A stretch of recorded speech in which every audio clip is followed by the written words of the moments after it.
Bonjour. Alors une question de Nasser.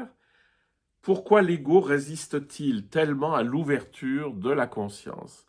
C'est-à-dire pourquoi l'ego nous explique toujours que ça sert à rien la spiritualité, que de toute façon on n'arrivera jamais à rien, qu'il n'y a rien à trouver, que de toute façon les choses sont comme elles sont et qu'on ne peut pas les changer. Alors, l'ego, on l'a défini de plusieurs manières, ça je vous avais vu dans les vidéos précédentes peut-être. Mais en fait, c'est la somme de mes conditionnements. Mais à l'intérieur de ces conditionnements, il y a des conditionnements qui m'enferment. Ce qui m'enferme dans un rôle, qui m'enferme dans un paraître, qui m'enferme dans la possession, qui m'enferme dans le je sais, donc voilà, je ne sors pas de moi-même. Et donc, cette structure, finalement, elle vise sa survie. C'est-à-dire que l'ego, dans le sens des conditionnements, je suis tellement identifié que finalement, si on change un truc, si ça me décale, je vais avoir peur. Le grand truc, c'est qu'il ne faut pas avoir peur de la dissolution de l'ego, parce que vous vous retrouverez toujours. C'est pas la dissolution de l'individualité. Vous êtes tel, vous êtes comme ceci, comme cela, un homme, une femme ou autre chose. Vous êtes grand, vous êtes petit, vous aimez le chocolat, vous aimez pas le chocolat, etc. Il y a des tas de choses que vous savez pas. Mais tout ça, votre individualité, elle continue à exister. Votre histoire, elle existe en vous. Il n'y a aucun souci. Le truc, c'est que vous pouvez vraiment arriver à un endroit plus profond en vous-même où vous êtes au-delà de tout ça.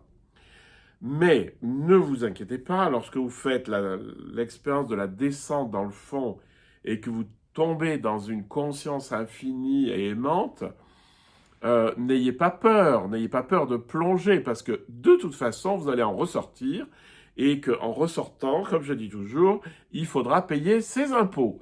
Ça, c'est pas un souci. Mais par contre, ça vous aura transformé. Peut-être que vous payerez vos impôts avec un peu plus de bonne volonté. Donc, dites-vous bien, c'est peut-être la représentation de la plongée dans la conscience infinie qui nous fait peur, parce qu'on a l'impression de plonger dans le vide, comme si vous étiez au sommet de la tour Eiffel et vous sautez. Ben, ça ne me fait pas envie, hein. Mais par contre, si je vous dis que vous allez sauter dans une piscine d'eau chaude et que ça va vous faire beaucoup de bien, ça sera peut-être beaucoup plus facile. Ou comme le psaume 131, 130, qui est une très belles images de l'Ancien Testament. Mon âme est en moi comme un enfant, comme un petit enfant contre le sein de sa mère, un enfant rassasié. C'est-à-dire que la plongée dans le fond de l'être, c'est très très parallèle à un enfant qui s'abandonne dans les bras de sa mère. Il a été nourri, il est au chaud, il est protégé, il est aimé. Ben voilà quoi, l'ego il a juste peur de ça, parce que l'ego il ne le connaît pas. L'ego il s'accroche à ces petites, oui je suis comme ci, je suis comme ça, mais en fait vous lui expliquez gentiment, mais tu risques rien de toute façon, on va te retrouver, et ce qui est négatif en toi ça va disparaître, donc tout va bien. Voilà, donc n'ayez pas peur de plonger dans ce grand espace intérieur et aimant, parce que c'est de là que les déconditionnements viendront petit à petit, c'est le grand déconditionnement.